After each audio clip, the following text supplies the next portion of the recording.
house won't be seen tonight, so we can bring you a very special episode of the Gen-X Files. Welcome to the Gen-X Files. I'm Jim. I'm Adam. And today's show is all about rad. Oh, radical, bro. Yeah, gnarly. Yeah, I don't know. I don't know if this movie's really rad or not. I'm still very out. Jury's out for me. Well, look, we did see a very low-grade VHS copy of this, We pan saw and scan. a VHS rip that was so pan and scan that there was at least once where they showed the boom mic completely. Yeah. Well, it made it look like an after-school special. It was so flat. You don't really realize how good the HD is until you see an old VHS. Yeah. It is so flat. The sound sounded like it came out of a tin can. Yeah. It was It made all the acting terrible. Yeah, well, the actors also made the... Fair. That's fair. No, they were fun. Look, man, it's funny because this is really no better or worse than BMX Bandits. I would disagree. Well, I would say BMX Bandits was a little more colorful. I think it was directed better.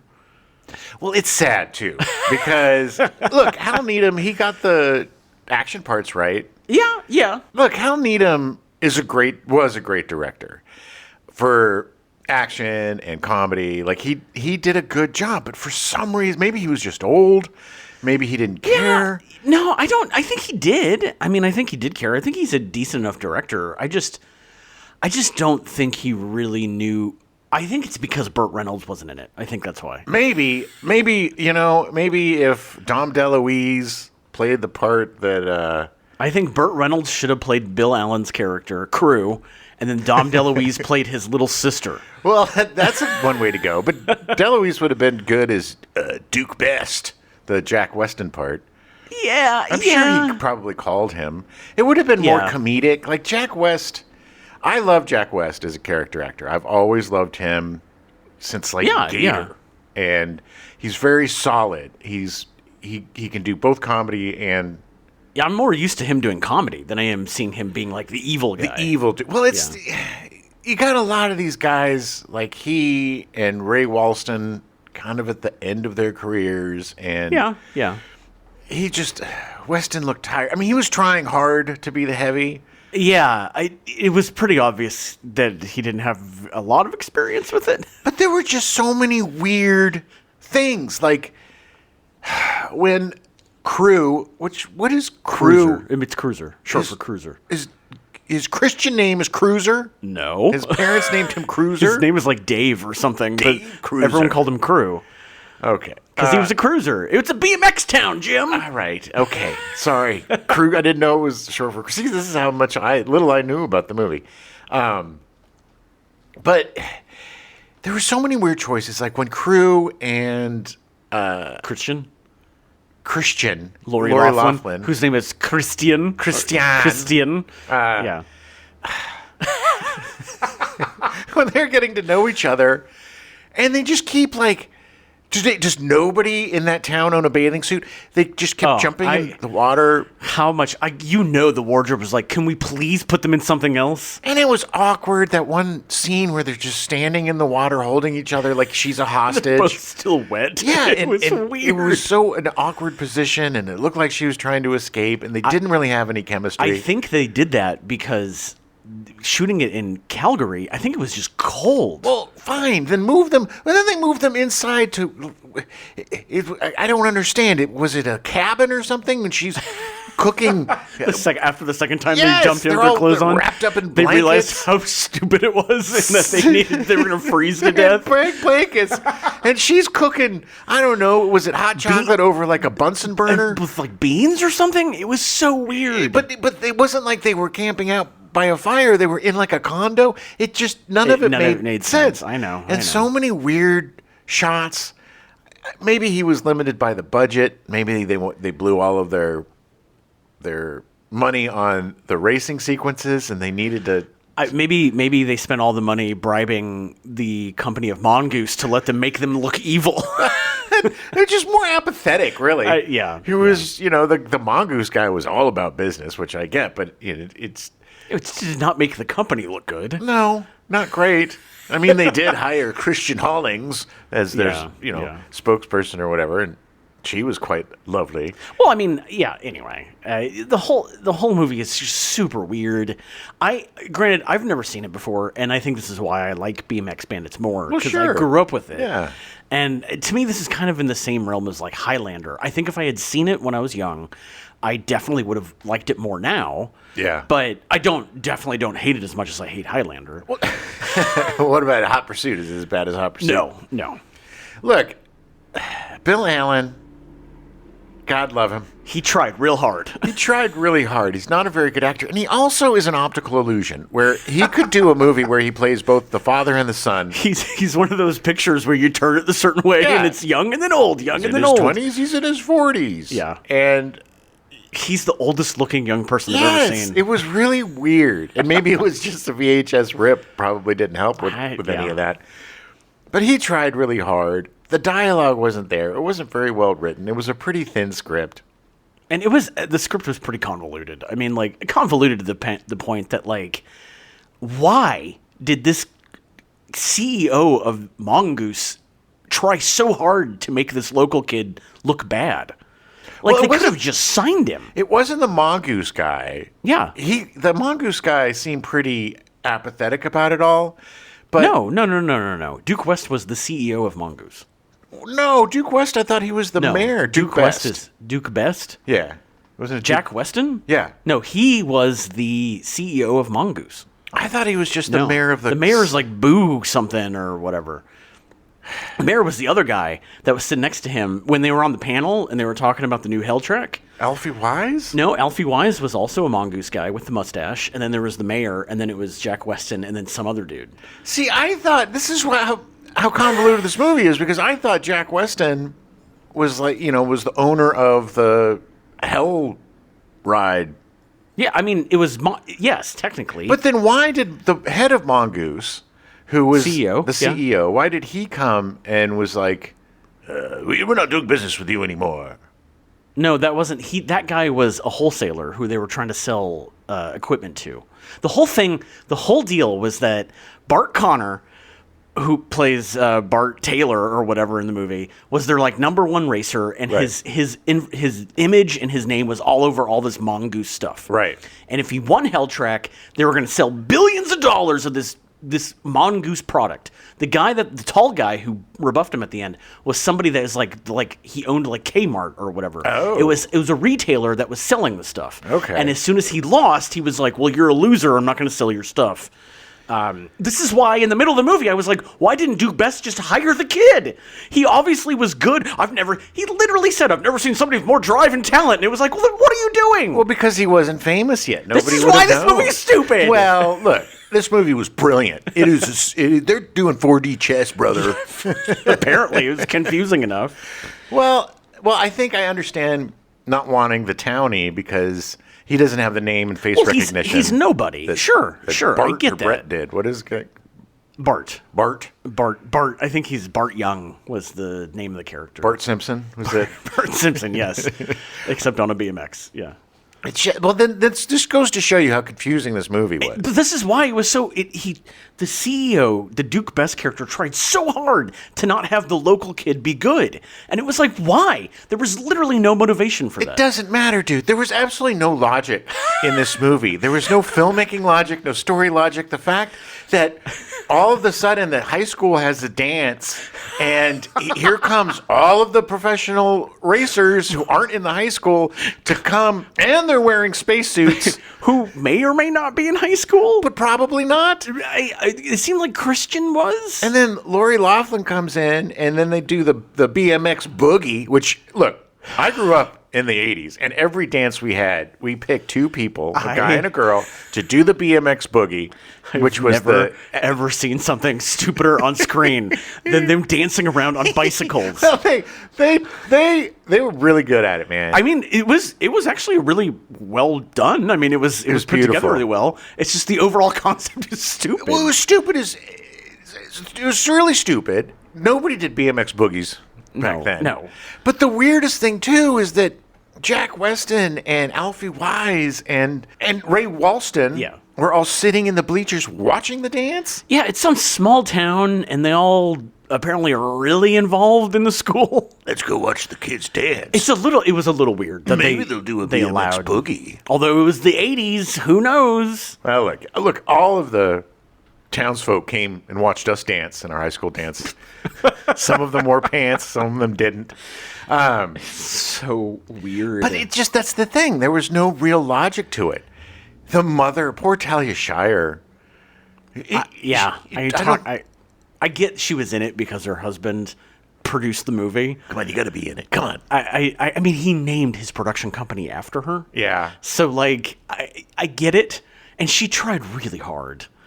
Well, it's the most it's the worst part of the movie being the bitchy mom. Yeah. And even after, this is the problem, man. Even after they came to the agreement that he'll do the race and then he'll take his SATs. Yeah. 6 months later, I don't know. Couldn't have that conversation of like, well, they're on the same day.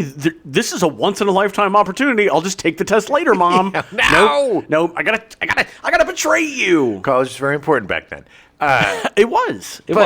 Even after that, the way she was, quoties, rooting for him in the stands, she just looked like she was sniffing poo all day. She looked like she was constipated. And then when he won, she didn't, know. And I get it. She's supposed to come up and be like, "No, I'm proud of you," but I don't even know if she was proud of him. No, I mean he did win $100,000 in a new car. Yes, now he can drive himself to the college that he pays for with $100,000 completely paid for. Yeah. Yes, Mom, you don't have to work anymore because your son did won. Yeah. Just be proud of him, Talia Shire. I really wish they had included some kind of like line or subplot or revelation that like the dad died in a bicycle accident or something. Like something would have made it seem, just to give her a little more motivation for being so against, when literally everybody else in the town was goo goo gaga over BMX bikes. Adam, that would have been character development, and there's no character development in BMX movies. We learned that last week with BMX Bandits. That's true. And with this one, you cannot have any character development. It's anathema to the sport, apparently. Well, just wait till next week. Although they did the two guys and a girl trope from BMX Bandits. They did. Although they did have them. It was so funny that there was that whole bit which was really weird, where they were like, "Oh, I knew they were making the shirts," and he was like, "I knew they were going to get together," and it was like, "Yeah, we already saw this through most of the movie. Yeah, like where were you?" Yeah, it was. Well, they had to, he won the race, and the other guy got the girl, but he also got Lori Loughlin, who drove into town with their red mongoose truck. He knew for literally 4 days. Yes, and they have a big parade. Now, you don't understand towns that really love BMX racing. Well, this is what I liked about it too. I liked that it wasn't. I'm going to say some things I liked about it. Okay. I liked that the town did embrace the BMXers. It was a nice change, and they liked him doing his paperboy route. Yeah, and they were the one lady was. Right there when he was trying to break the record, which he finally did, which meant nothing because we totally forgot about it by the time it happened. I was like, why are they showing all these newspapers? I was confused. Because he had to beat the record that we forgot about an hour ago. The record was the thing. Everybody did. Even he did. I knew I could do it! Yes. But they didn't. It wasn't, because I was worried it was going to be, footloose with bikes. Yeah. We don't want your stupid bikes your bikes here. are dumb. We don't want this hell track here. Yeah. And, the whole Ray Walston growth thing, being the guy that helps out. But there was, it would have been more impactful if there was more story, I guess. Yeah. And more motivation, because, you just had a couple of scenes with the three creepy old men that like watching boys on bikes, arguing about the Hellfire thing. And then they, reluctantly had to let the townies try to qualify. Right. And there was no like real competition between the dudes. You had Bart and the twins, but it didn't seem like Bart was really that interested in competing or No, winning? It seemed like they wanted it to make it seem like he was more pure about competition. Yes. But that was never really clear in the movie. He seemed like an asshole. Yeah, he was just kind of a dick. And then when he realized what Duke Best was doing to Crew, he gave like disapproving glances. and then he was like, "Okay, catch up. We're gonna catch up and do the race at the end against each other because you're obviously really good."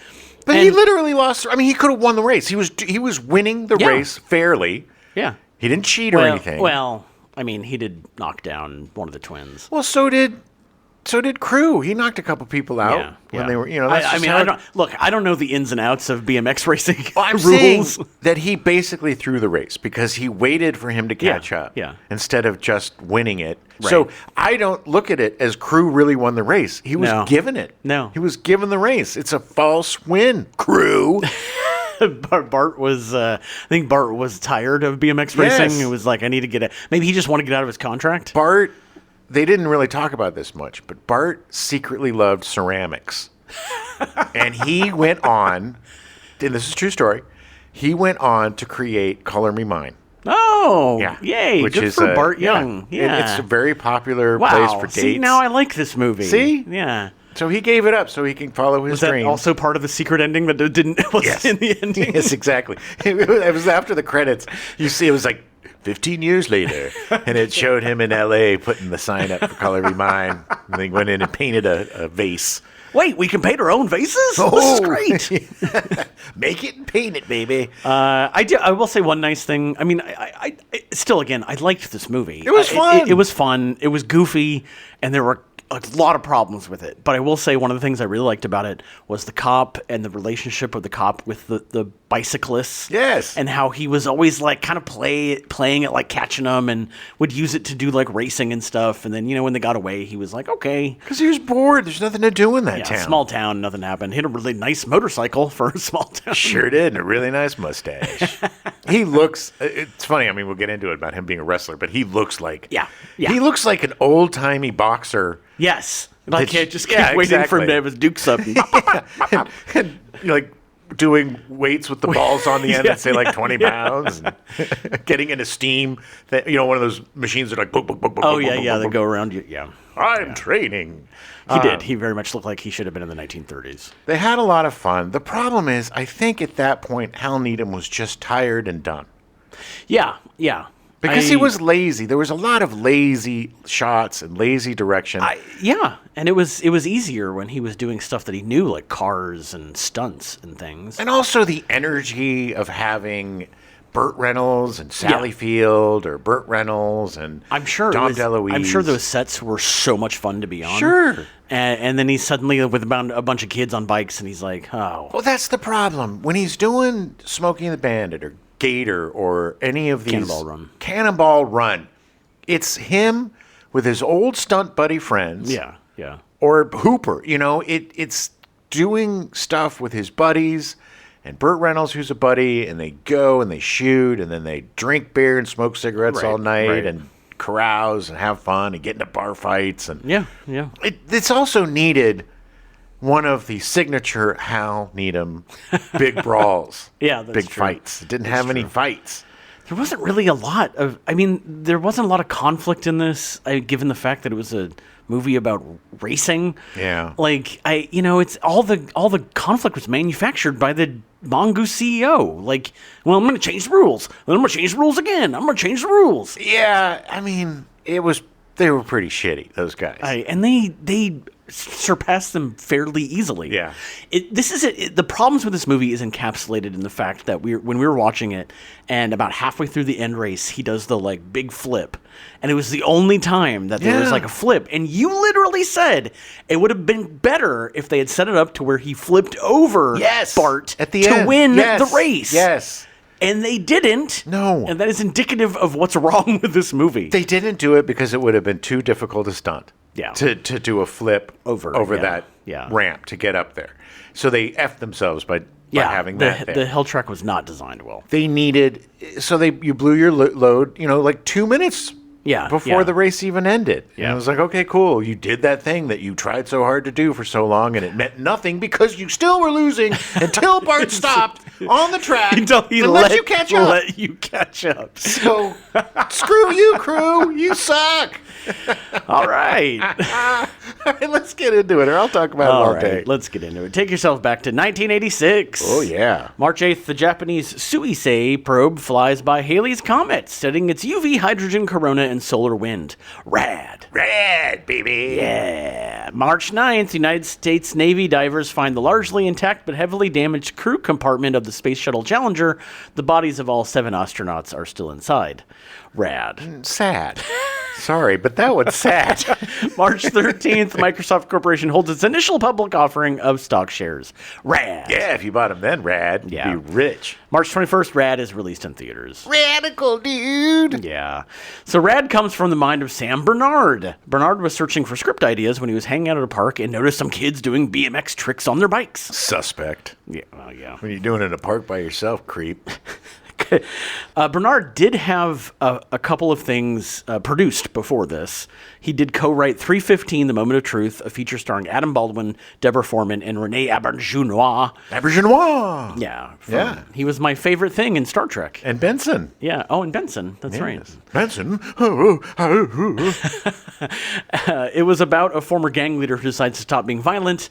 The movie was actually shot in 1984, but not released until 1986, as everyone passed on it. No, I really like Adam Baldwin. Yeah, I don't think it's a great movie, but yeah, it's essentially Adam Baldwin against his old gang, and they all try to beat him up. Ooh, and I bet he falls in love with Deborah Foreman. Or does he fall in love with Renee Auberjonois? Both? Love triangle? So then he brought this idea of the BMX movie to his friend Jeffrey Edwards. Jeffrey Edwards only had 3 credits to his name, but they were a bit more significant than 315, The Moment of Truth. What a bad title. Yeah. I mean, I feel like it was trying to be like 3 O'Clock High. Sure. But it's just bad. 12 o'clock high. Yeah. Or Edwards is the son of Blake Edwards, writer and director of such films as Breakfast at Tiffany's, Days of Wine and Roses, The Great Race, The Party, The Tamarind Seed, 10, Victor Victoria, City Heat, and Blind Date. I never realized that Blake Edwards directed Blind Date. Yeah, no, that was one of his last. You know what's really funny is yesterday I read an article. It was an interview with Kim Basinger. Passenger. Okay. Kim B. Kim. And she said that working on that movie was one of her favorite experiences, and that Bruce Willis and I was going to say Robert Blake, but no. Blake Edwards. Blake Edwards. She said they were so awesome. Oh, It really? was one of her Oh, first movies, good. and she just got to play and have fun. And she said nice. Bruce Willis was like the best scene partner. Oh, nice. Okay. Well, that's good. So it was really nice to hear. Yeah. Good positive stories. Yeah. Well, I don't think people are going to be shitting on Bruce Willis. I would certainly hope not. Yeah, it's like don't kick a man when he's down. Perhaps what Blake Edwards was most known for was for helping create the Pink Panther series, which he co-wrote and directed 8 of the original 9 movies, starting in 1963, starring Peter Sellers in 6 of the 9 movies.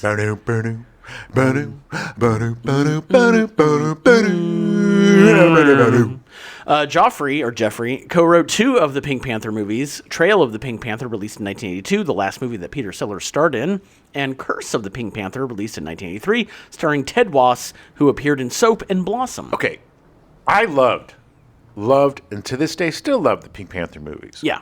I am a huge fan of Peter Sellers. Yeah, he's Comedic genius. And the Pink Panther movies are the greatest mix of like slapstick. I mean, they were basically James Bond movies with a boob. Yeah. Because they played it straight. And like David Niven was great in the, when they had like the other stars and stuff, and the way he bumbled through. And Peter Sellers wasn't an idiot. He just was clumsy. Right. And arrogant, but not stupid. Right. And so I just love these movies. I love the stuff with Kato attacking him everywhere. The last 2 movies, these ones that he co-wrote. First of all, saying Peter Sellers starred in this 83 movie is suspect because it was basically clips from other movies. Yeah. And outtakes because I think he had already died at that point. That's quite possible. We've definitely talked about this before. Yeah. So I'm pretty sure he was either dead Yeah. or didn't really participate that much in 83. There was just a total cash. Yeah. 82 It was the 82 movie. Yeah. So it was, it was. Yeah, they called it Trail of the Pink Panther for a reason, because they were literally putting together clips of him. Well, they were trying to find, he disappeared. And Right. so it was really stupid. And then, oh my God, poor Ted Ross. Poor Ted Wass. I like Ted Wass from Soap. He was great. Yeah, Great on yeah. Blossom as the dad. Yeah. But this poor son of a bitch. That's big shoes to fill. And it was why an American, first of all, Yeah. was his. Yeah, that's true. And you're never going to top. They just could not let go of the money. They could not let go of the franchise. No. So they had to jam one last one in to destroy the legacy. I don't think it was the last movie. I think there was one more after that. Well, I don't know who was in the last. I mean, there were two more with Steve Martin. Well, no. I'm talking about the original movies. Of the original, there was one more in 1993. This was the last of the chunk that went from 63 to 83. But Son of the Pink Panther, which starred Roberto Benigni. Oh boy, yes, that's when they tried to do it again. With that little imp. That oh my God, I so cannot stand Roberto Benigni as a performer. I am so with you on that one. Maybe he's a beautiful guy, and I will always give him flowers for Down by Law, which was great because nobody knew who he was, and his shtick kind of worked because you're playing against. Or I think Rob Lurie from the Lounge Lizards and Tom Waits, two very low key guys. So you got to have Jack. The problem is that he took that and then made it his own person, and it was him forever. Very funny, but oh my God, man, that Pink Panther movie was so awful. He was so awful, and there's a reason why you never see him again. Yeah, everybody he's disappeared. The world collectively said enough. Roberto Benigni. We want no more. He may still be making movies in Italy. It's possible. Then I feel sorry for the Italians. Maybe the Italians love him. Well, they're stupid. They're the ones that can tolerate him. They also loved Stalin. So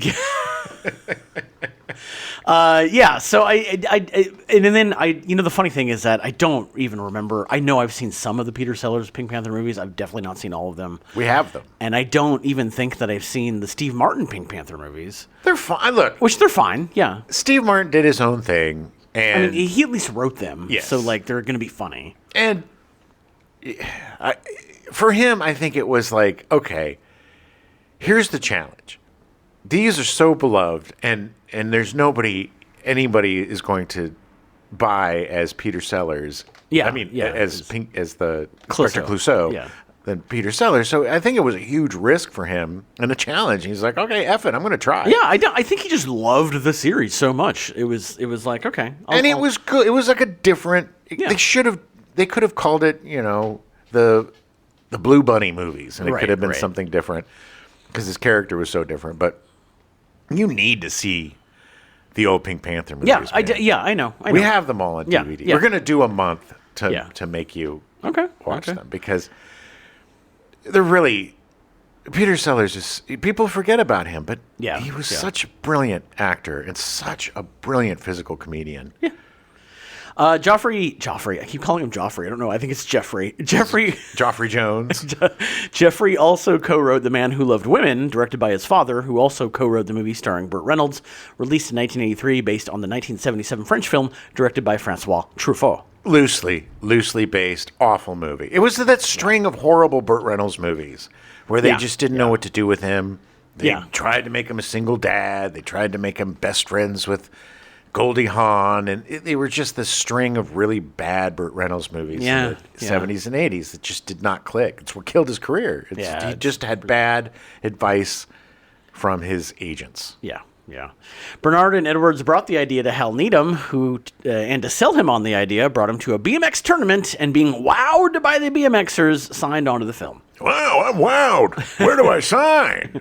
Needham was a former stuntman who eventually went behind the scenes, starting as second unit director on White Lightning in 1973, The Longest Yard in 1974, and Gator in 1976. All really fun movies. Before he actually directed some of Reynolds' biggest movies, Smoking the Bandit in 1977, Hooper in 1978, Smoking the Bandit 2 in 1980, The Cannonball Run in 1981, Stroker Ace in 83, and Cannonball Run 2 in 84. The string from Smoking the Bandit to the first Cannonball Run, those are brilliant movies. Yeah, they're really fun. Every single one of them is super fun. I mean, they're not Academy Award-winning movies. No, but you go into those movies and you have a good time. A blast. Hooper. I love Hooper. Hooper is one of my favorite movies. It's just so stupid. But it's also... Hooper was one of the movies that made me want to get into Hollywood because it wanted to be a stuntman. Right. Because it just looks like so much fun, and the stuntman just seemed like the cool, real heroes of the movie making. Yeah. They were the guys that were jumping off buildings and getting lit on fire. They were doing the actual action. Yes, and back then you had to do everything for real. Yeah. And it was, and Hooper also dealt with injury and working when you're hurt, and the young kid coming to take over for the old guy. Right. And Smokey and the Bandit, again, too, just a fun, stupid...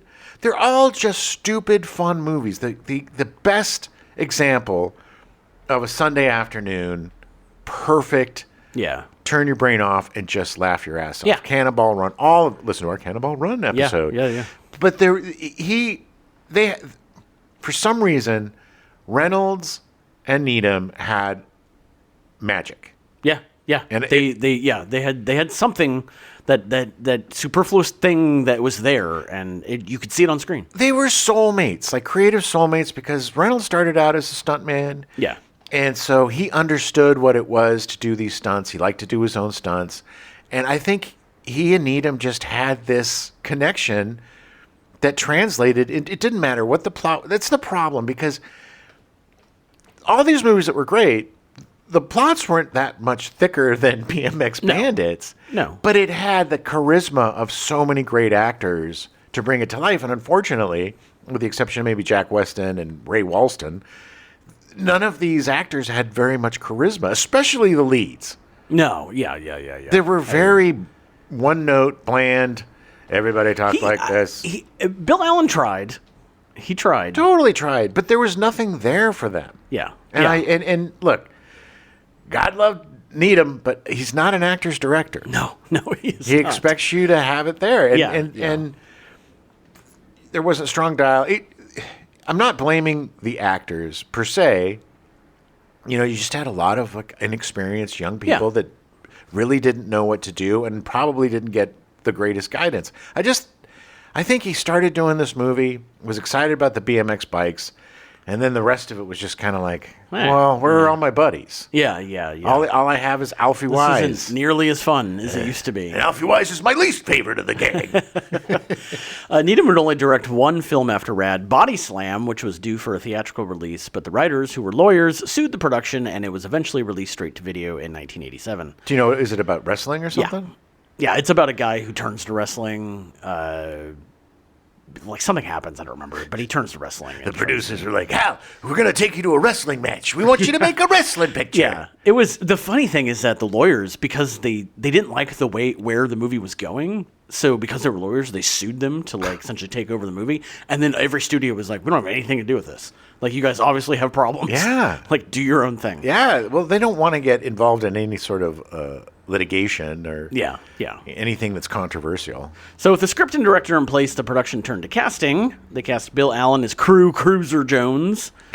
Allen hails from Kansas and was mostly playing bit parts in movies and TV shows before scoring the lead role in Rad. He seems like the typical after-school special actor. Yeah. Good-looking enough. Charismatic enough. Yeah. But because of the dialogue and everything, it was kind of porn level acting, it seemed. A mix between After School Special and porn. Yeah. In 1985, Allen appeared in Hill Street Blues, Hotel, and Amazing Stories, which led to him being cast in Rad. All great shows. The character of Cruz based on Eddie Fiola, a BMX racer, who was actually 2 years younger than Bill Allen, who was 23 when he was filming. Scandalous. Yeah. In fact, Eddie Fiola did almost all the stunts for Bill Allen in the movie. Allen only did one stunt when he crashed through the fence on his paper route, and the fence was rigged to rise up by string. Did he really crash through, or was there a doorway? Because it was like a drawbridge. It seemed like they had a drawbridge for him. Yeah, because they all love BMX bike in the town. So they probably. Well, instead of him crashing through every day, let's just make it into a drawbridge. Eddie Fiola does appear at the end as well as himself racing as himself and as Crew Jones. Nice. So, yeah. They actually had to have Alan dye his hair for the movie to look more like Eddie Fiola. Alan didn't appear in another feature film until 1989 with Born on the 4th of July, playing a small supporting part. Yeah, Tom Cruise in a wheelchair. He's mostly appeared in TV, appearing in episodes of Family Ties, China Beach, Alienation, and Breaking Bad. he did write a biography called My Rad Career. Rad. Yeah. It's like John Oliver would say, rad. Yeah. Neat. It was only 17 pages. It was more of a pamphlet. He most recently appeared in the Indie Escape Network in 2021. I have no idea what it is. It's some, I think, YouTube thing. Okay. I don't know. Well, I'm glad he's working. He's still working. Yeah. He's a good-looking kid. There were so many guys in the 80s that looked and sounded exactly like him. Yeah. That were just kind of thrown away when that brand of actor was not needed anymore. Yeah. They would do like a lead role, and then it was like, okay, we're gonna move on to the next guy. Yes. Yeah. Lori Loughlin was cast as Christine Hollings. Oh, yeah. Despite wanting to act from a young age, Loughlin started as a print model at the age of 11. My mom had a friend that was going into Manhattan to meet with an agency for modeling. She was taking her teenage daughters in, and she asked my mom if I wanted to go along. My mom reluctantly let me go, but I don't think she ever thought anything would come of it. And I went in, and they handed me a contract and said, "We'll take you." In 1980, she was cast in The Edge of Night, a soap opera that aired on ABC, appearing in 573 episodes over 3 seasons. She had the 80s girl look. Like, Oh, 80s was the perfect time to be a brunette. Yeah. There was like, because the blonde girls were always the bitches. Yeah. Oh, as evidenced in this movie? Yeah. They were always the bad guy, the beautiful blonde, and then the, quoties, smart brunette, because brunettes were smart because they had brown hair. Was very much the girl next door. Yes. Like, she was cute, she had the nice hair, and, like, she looked approachable. Phoebe Cates changed it all for everybody. Yeah. So there was a nice run for the brunies, but that didn't last very long. Her feature film debut was in 1983's Amityville 3D, the third movie in the Amityville horror franchise. God, that was so awful. The best of the bunch. Oh, man, that was when they were doing that horrible 3D. It was still bad, so bad 3D. Still red and blues. Yeah. The glasses. Yeah. I remember, I think I might have seen that in the theater. I know I saw Jaws 3D in the theater. And I know I saw Amityville 3D in the theater. Wow. Because, we all wanted it to be good. Yeah. But it wasn't. It wasn't. They were like, no, we were using different red and blues, and it's better. And it's like, there was always like one 3D shot that worked. Yeah. It was usually like a spear gun being shot at you. Right. I just remember in Jaws 3D, they had this horrible model of the shark that was just so fake looking, and it was so slowly coming out of the screen. The best 3D that I ever saw was the My Bloody Valentine remake, which was in 3D. Oh. And it was because it was shot to be in 3D. Yeah. And so it was like things like the whole movie was 3D. Yeah, it was like, and that was when they tried to bring back 3D in like the late aughts, you know, and it kind of worked. I mean, it worked. Like, it looked good. It wasn't distracting. No. But then, then, of course, obviously, Avatar really sold the 3D. Avatar, that was the last 3D movie I think I saw, and it was great. Yeah. I mean, the 3D was astounding. I saw both of the first 2 movies in 3D. 3D IMAX I saw. And then I did not watch the third one. I didn't see the third one either. And I didn't see the second one in 3D. But the first one, I remember going to IMAX 3D and being really impressed. Yeah, it looked good. Yeah. So Lori Loughlin never really had a big movie career, but she flourished in TV. A couple of years after Rad in 1988, Loughlin was cast in Full House, appearing in 152 episodes over 6 seasons. I didn't know that was that close, because she looks so young in this movie. Yeah. It was about 3 years later after she shot this that she got cast in it. Well, she was also playing an adult. I mean, like young 20s. So, I mean, it wasn't, In Rad? No, in Full House. Oh, right. Because she was Jesse. Jesse was the young uncle, and she, Jesse! Uncle Jesse. Uncle Jesse. He was hip and cool, and he played drums. No, that's the other one. What did those little twins always say? I stink like poo. Yeah, that was it. I stink like poo. Yeah, that was their big catchphrase, right? Yeah. I pooped in your shoes. I pooped in your... That was the T-shirt. I pooped in your shoes. I'm Michelle. She would reprise the role for 13 episodes in the continuation show Fuller House. She also appeared in 22 episodes of Hudson Street, 3 episodes of Spin City, 26 episodes of Summerland, and 69 episodes of 90210, the spin-off of Beverly Hills 90210, which came out in like 2010 or something. Yeah, neat. I don't know. Yeah, I don't care. I was never a big Beverly Hills 90210 person. So Neither was I. Don't care. In 2013, Loughlin starred in Garage Sales Mystery as an antique shop owner that also solves mysteries, airing on Hallmark Movies and Mysteries Channel. Oh my God. Hallmark must have that wheel that we talk about all the time. Yeah. Where it's like, Yeah. okay, antique dealer, loves bananas, solves crimes. Yeah. Well, I mean, they all solve crimes. Well, It Well, that one only had like the one. yeah. That wheel only had solves It crimes. just solves crimes. It solves crimes or is ghost. Yeah. She would appear in 16 more of these movies until 2019 when she was fired. Those were... Hallmark is a factory, man. Oh, it is. Once you find a franchise and it's all these castaway 80s and 90s actresses. I mean, it can be. Vivica A. Fox, she does a bunch of these too, but she produces them herself with her production company. Sure. But I agree. I mean, Hallmark, as soon as they have a hit, bang, let's make 40 of them. Well, that's the thing. That's the best place to go if you're, in quoties, a washed-up sitcom actor. Or, it's just a good place for people to have a resurgence in their career. Yeah. Because these idiots will watch anything. So why was she fired from Garage Sales Mystery Movies? Oh, please do tell. Because she and her husband were involved in the 2019 college admissions bribery scandal. So effed up, man. Eventually being convicted in 2020 and spending 2 months in prison.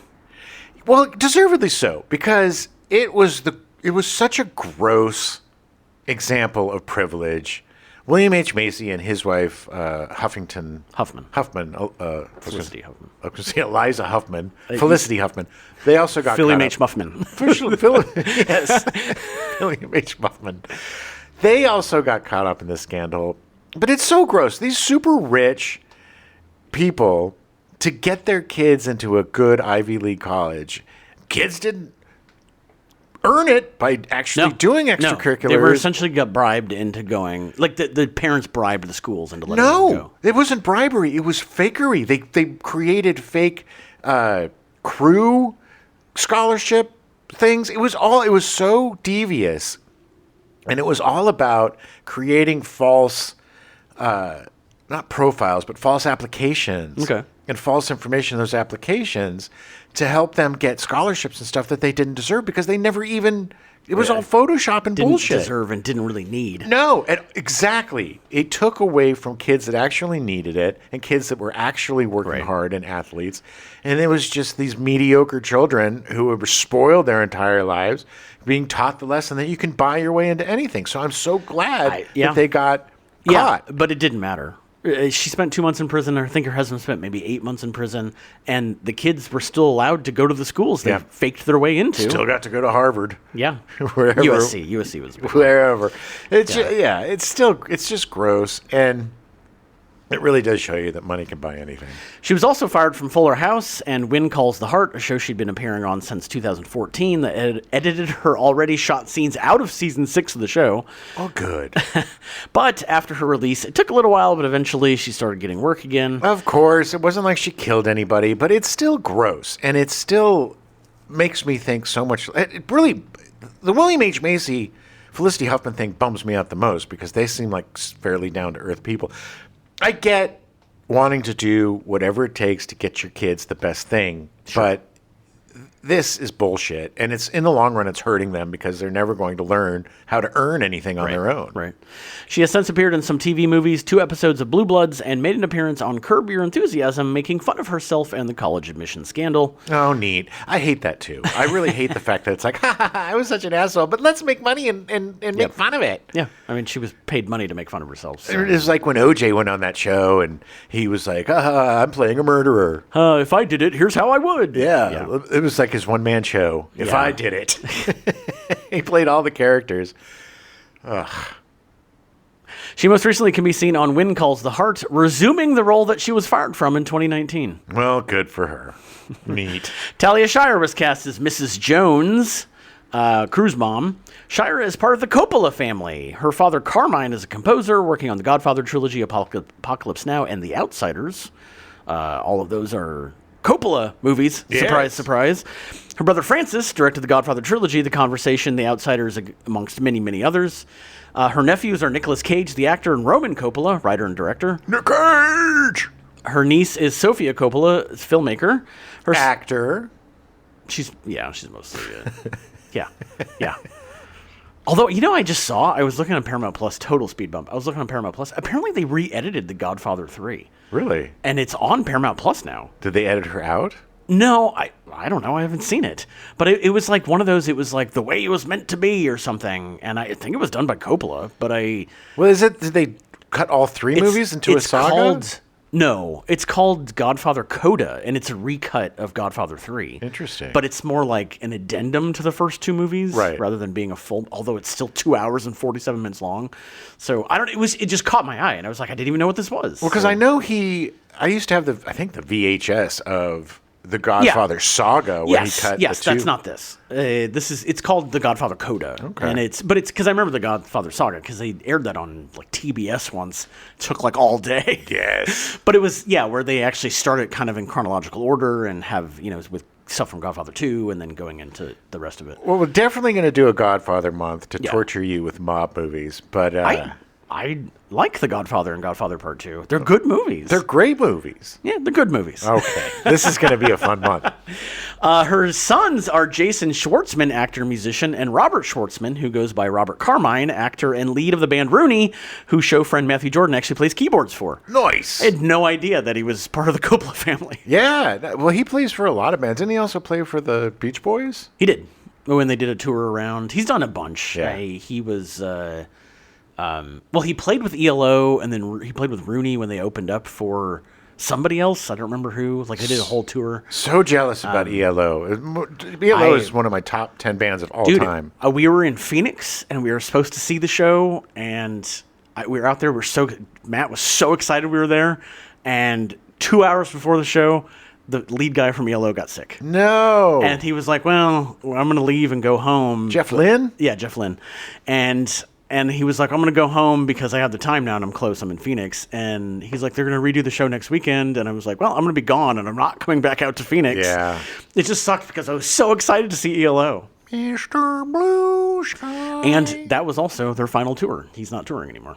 Didn't he die? Jeff Lynne, no, he retired. Oh. No, he's not dead. As far as I know, he's not dead. Well, yeah, I love ELO. Now that you said that, he's probably going to. Yes, I know. Oh, my God, they're so good. But yeah, he was great. He was great in it. ELO, there's no band like them. None. I mean, they're so unique. Their sound, it's like 3 bars, and you know exactly it's an ELO song. It's so interesting. Yeah, they're very, very good. When I was a kid, it was the Spaceship album cover that sucked me in. Yeah. But then I was like, listened. ooh, what's this? Oh, man, Mr. Blue Sky is one of my favorite songs of all time. It was one of the very first songs I ever did karaoke for. So overused in cinema. Yeah, oh yeah. But it's always a welcome. But it's great. Yeah. But it's a good song. They're all good. They're all good, yeah. Talia Shire is most well known for playing Connie Corleone in the Godfather trilogy. She was nominated for Best Supporting Actress for The Godfather Part 2 in 1974, but lost to Ingrid Bergman for Murder on the Orient Express. She hasn't done any other movies ever except for all the Rocky movies. She's most well known for playing Adrian in 5 Rocky movies, 4 of which came out before Rad did. It blows my mind. I always think of the Rocky series as being an 80s series. It's much like Rambo. Like, I always think of it being, but it started in 76. Yeah. And there were, I think, 2 movies before the 80s even happened. We're gonna pitch I punch beef. I punch beef. You gonna go out with me? My pet turtle's sick. For Rocky, she was nominated for Best Actress in 1976, but lost to Faye Dunaway for Network. No shame there. No. Network is such a great movie. movie. So it's the other one either. I mean, it was, I mean, she was great, but like, yeah. Shire also has had a long career, never stopping working in movies and TV. She most recently can be seen in the 2025 film Nonas, starring Vince Vaughn and Lorraine Bracco. Yeah, it was. It's on Netflix right now. Apparently, it's a feel-good movie. Yeah, Vince Vaughn's grandmother dies, and he loved her cooking, so he gets a bunch of old ladies to open up a restaurant or something. Yeah, he learns how to cook from the old ladies, I think. From the Nonas. The Nonas. Yeah, I don't know. Ray Walston was cast as Burton Timmer. Oh, Burton Timmer. Great names in this, by the way. Yeah. Walston started on stage and flourished on Broadway. In 1948, he was one of the first people admitted to the newly formed Actors Studio in New York. Ooh. His Broadway career hit high when he won the Tony Award for Best Actor in a Musical for his performance as Satan in Damn Yankees in 1955. Oh, he was great. He would reprise the role in the 1958 film adaptation of Damn Yankees. He continued to perform in films and eventually found some guest stars on TV. Despite being a serious actor, he was cast as the Martian against Bill Bixby in the TV sitcom My Favorite Martian, appearing in 107 episodes. Oh, that sealed his fate. That sealed his fate. Because he was so good. Look, Ray Walston is a great actor who got caught up in TV. He did it too good. I mean, that was the problem. Yes. He was just too good. He and Bill Bixby also were great. I don't know if you ever watched that show. I've a little bit of it. I've never watched the whole thing. Little antennas coming up on his head. It was really fun. It was like I Dream of Jeannie, all those movies where you're basically or Mr. Ed, you're keeping people from figuring out the trope, which is either a genie or a Martian or a talking horse. It's a high concept, but it was fun. While Walston appreciated the steady work, he was typecast due to the show and couldn't get serious acting work anymore. He turned to character actor work and guested on a number of shows, including Custer, The Wild Wild West, Love, American Style, The Rookies, Mission Impossible, Ellery Queen, The $6 Million Man, Buck Rogers in the 25th Century, Little House on the Prairie, and The Incredible Hulk. where he co-starred with Bill Bixby again. Yeah, he did. Yeah. Hey, guys. Oh, Hey, it's Colonel hey. My ears were burning, heard Buck Rogers. Yeah, look, Ray Walston was a sweetheart. He was really good. He wasn't really a Martian. Really? Yeah, no, the antennas, they were implanted in his head for medical reasons. Oh, okay. Yeah, anyway, gotta get back. All right, thanks. Twiggy's, he's getting rusty. Yeah. Because he's a rabbit. Okay. Thanks for stopping by. Yay! I totally did not see his episode of Buck Rogers in the 20th Century. I do not remember him in that. I remember him. But they also had Gary Coleman on. Oh, yeah. All the staples. Gary Coleman played another 25th century person, I think, was like the smartest person in the world. Oh, yeah. I actually think I watched that episode. But Ray Walston was probably like a con man or something. He always came on as some sort of, Yeah, he seemed very shifty. A little flim-flam man. Yes, flim-flam. That's a good way of putting it. In the 80s, he appeared in Popeye, Galaxy of Terror, Fast Times at Ridgemont High, and Johnny Dangerously before landing a role in Rad. You're wasting my time, Mr. Spicoli. Well, if I'm here and you're here, isn't it our time, Mr. Hind? He was so good in that movie. So good. He was good. Look, in Popeye, he played Popeye's dad. He didn't play. I thought he played Olive Oil. Well, dual roles. He did. He was doing it before Eddie Murphy, but yeah, he was really good. He was good in everything. He is one of those actors that every time I see him in something, I'm like, awesome. Like I know it's going to be good. Well, he's got that very kind of gravitas to him, the way he talks. And yes. And man, can that guy throw up the bird? Oh yes, I'm good at the middle finger. He reprised the role of Mr. Hand in the spin-off show Fast Times at Ridgemont High called Fast Times in 1986. Yes, there's nothing he wouldn't do for a buck. Nope. In 1982, he was cast in Picket Fences, appearing in 81 episodes over the show's 4 seasons. He was so good on that, too. A lot of these Depression-era actors who grew up in the Depression, they would take anything because they didn't want to lose any work. What if there's not another thing? And, he also knew that out of sight, out of mind, baby. Yeah. He would win 2 Emmys for his part on Picket Fences because he's a great actor. Yeah, it really is. In 1994, he appeared in 4 episodes of the TV miniseries adaptation of Stephen King's The Stand as Glenn Bateman. Totally forgot he was Glenn. I did too, and now I really want to watch it again. Yeah, well, we're going to be doing the Stephen King miniseries month. Yeah, we're going to start watching it now so that we can cover it in December. Well, they're all about 3 hours long once you get. No, I know. Not even that. Most of them are actually even shorter than that. In 1996, Walston appeared on Project Alf, the TV movie attempt to tie up the insane cliffhanger that Alf ended on in 1990. Yeah, where I eat a bunch of cats. Yeah, the only person that appeared in it that was in the Alf show was the guy who created Alf and played Alf. Really? Literally nobody else would do None it. of the family? They all hated him. Really? That guy that did Alf, I've talked about this before. Oh, the guy yeah. that did Alf was crazy. Oh, that's true. Yeah. Crazy. He made them like rebuild the sets and everything. Yeah. And when the show ended, it was the end of the fourth season, and it ended on cliffhanger. Literally to be continued. He was in Alf was being kidnapped by the Spaceship, government. right? Well, he was being kidnapped by the government with Phil Hartman. Yeah. And then there was a spaceship over, and it literally went to be continued. And then in the off season, Phil Hartman was murdered, and the show didn't come back. And then 6 years later, on a completely different network, they did a TV movie trying to tie it up. Hey, where is everybody? It was so bad. Well, I think by that, I don't know if by that time the guy that played the father on Alf was caught on film smoking crack and having sex with a It might have been. I don't underage know. kid. And I don't know if it was an underage kid, but it was like a young Yeah. like, Filipino man or something. Yeah, and- he did. Yeah, he had some problems. Oof, that had was some problems. just rough. I saw clips of that, baby. You don't want to see Alf's dad smoking crack. It'll really F you up. At some point, we'll cover Alf and have to talk about Project Alf because you know who else is in that movie? TV movie? Martin Sheen. Of course he is. And he wasn't Alf's father. He was the father of the family. Yes. Yes. No, obviously he wasn't Alf's father. That'd Alf's be weird. father was Chewbacca. Everybody knows that. Because Alf was on the holiday special, special, yeah. Chunky or whatever. Yeah, well, Chewy. that's right. Little cheesy chunky. Little chunky. Little- yeah. Whatever that kid's name Yeah, I was. don't remember. In 1994, Walston was diagnosed with lupus and as a result worked less frequently in his final years.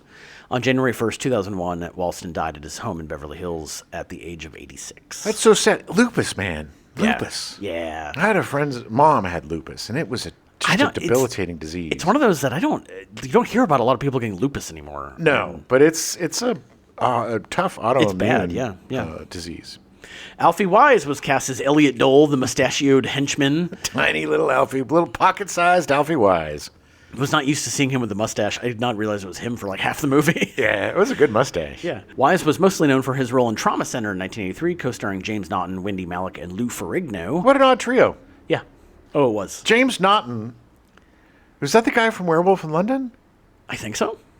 And Wendy Malick, of course, we know. Yeah. she's And Lou great. Ferrigno. I'm in And the drama it was center. mostly Naughton, Ferrigno, and Wise were like the three guys that ran the Trauma Center.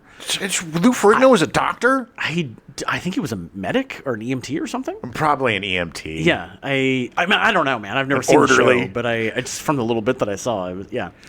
I love Lou Ferrigno, man. Oh, he's so great, dude. He seems like such a nice guy, too. He came to a couple. His son did some shows at Zombie Joe's, and he came. He was a super nice guy. Oh, I bet. Yeah, super nice. I'm one of the most polite guys I've ever met. He's such a nice guy. I went as him for Halloween once. Yeah, it was great. It was nice.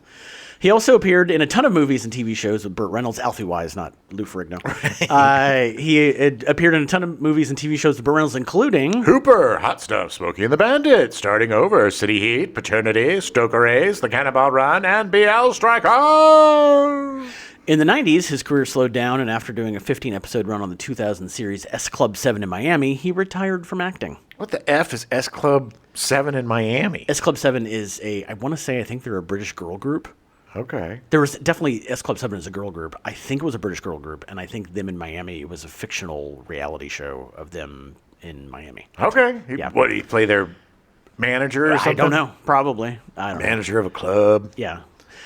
He passed away on July 22nd, 2025 in Palm Beach, Florida at the age of 82. Oh, he was so great. Because he always showed up he was always like the little angry guy. Yeah. And more than once, I'm pretty sure that Burt Reynolds put his hand on his head while he tried to punch him. He was flailing. Yeah. And it got thrown into stuff. Because inevitably, in all of these movies, there was some big brawl. Of course.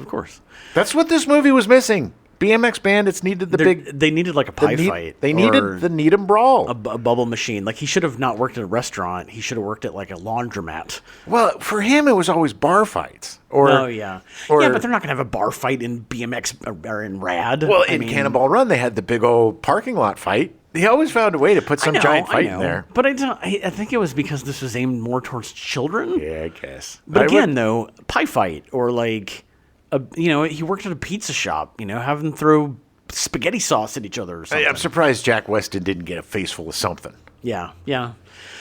Speaking of Jack Weston, he was cast as Duke Best. Weston was the brother of Anthony Spinelli, an actor who eventually became a pornographic film director. Nice. Yeah. Lateral move. Weston was mostly a comic character actor, making appearances in Please Don't Eat the Daisies in 1960, starring Doris Day and David Niven. Oh, man, I used to watch the TV show based on that. Oh, yeah? Yeah. Okay. Please Don't Eat the Daisies. Didn't even realize there was a TV show based on it. There was. I think it was about a blended family, if Okay. I'm remembering correctly. That could be. But there was a dog that would eat the daisies. Oh, okay. A big old one of those sheepdogs with the hair over the face. yeah. That's all I remember. Okay. Cactus Flower in 1969, starring Walter Matthau. Yeah, Cactus Flower. That's one you should have watched when you were in Texas. Yeah, it was.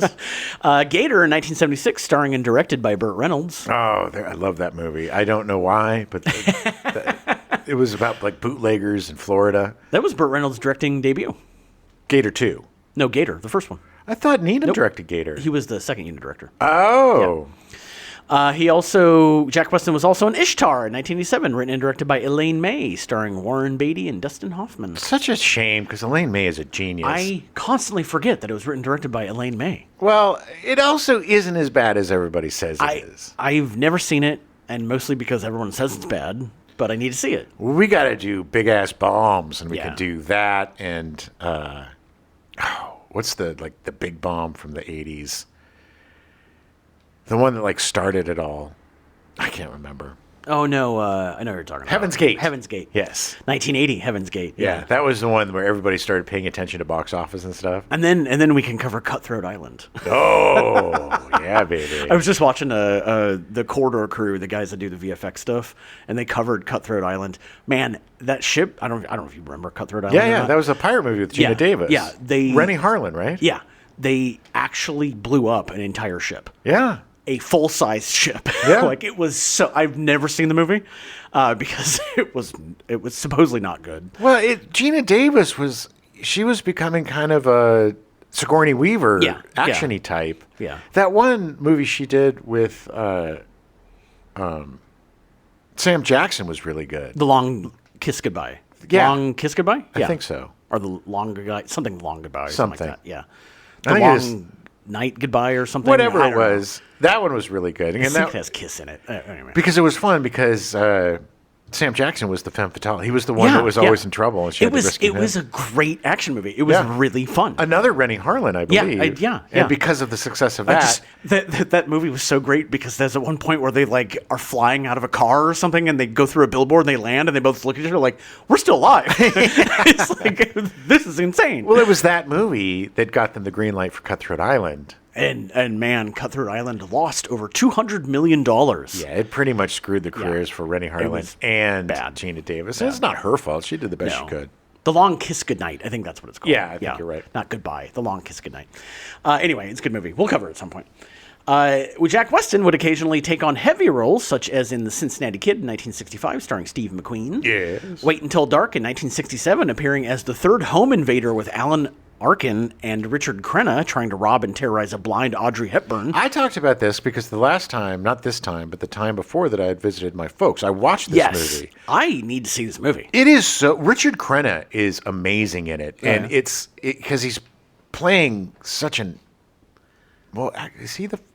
Yeah. He's the bad guy. No, Or is there's Alan Arkin and Richard Crenna and Jack Weston are the three that are conspiring to try to make Audrey Hepburn think she's crazy. Right. And he's kind of the good guy of the bad guys.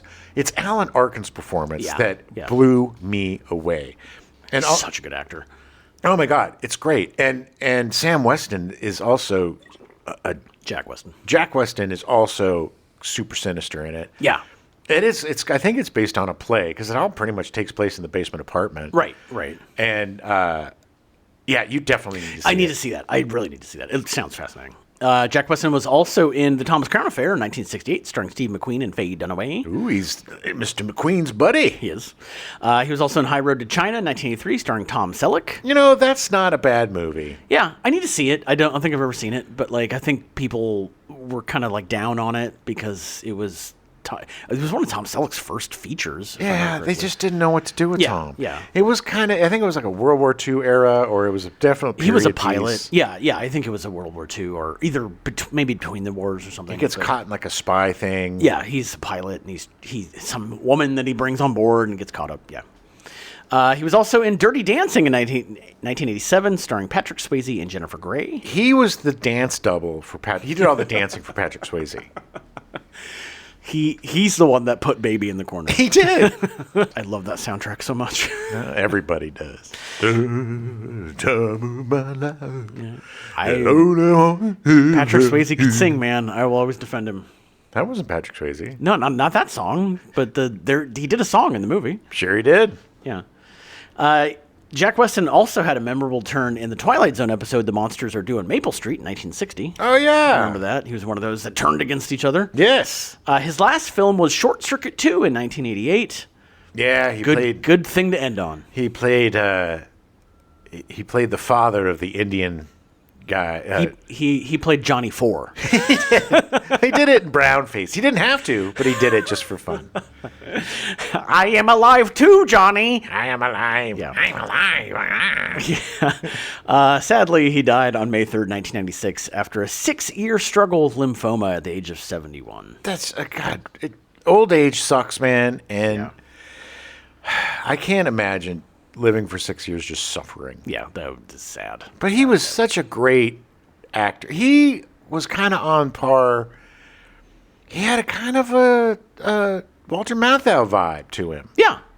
Same kind of Yeah, kind of the gruff feel. essence. Yeah. You know, could do comedy, could do drama.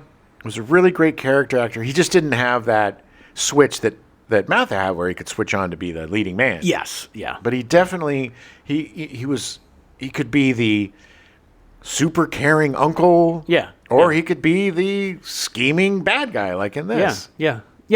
Everything he was in, he made better. I also love that in the part where he's getting really upset, and I think it's towards the beginning of the race, and he goes to where Bart is, their little camp, their setup. Yeah. And somehow, in the toolbox, he pulls out a bottle of Jack Daniels. Yeah. Pours himself, doesn't put the cap back on, just puts it down, takes one sip, and then throws it all over the people. It's like the guy's Yeah. going to smell like Jack Daniels Yeah, for the race. it was super weird. So many weird choices. And Weston was like, "Hey, Hal, what do you think if I pour a drink here and then I pour it down?" And I was like, "I don't give a shit. I just care about the bike racing." Yeah. I don't know. Just get the scene done. Who cares? Okay. You're kind of checked out, aren't you, Hal? Yeah. Huh? What?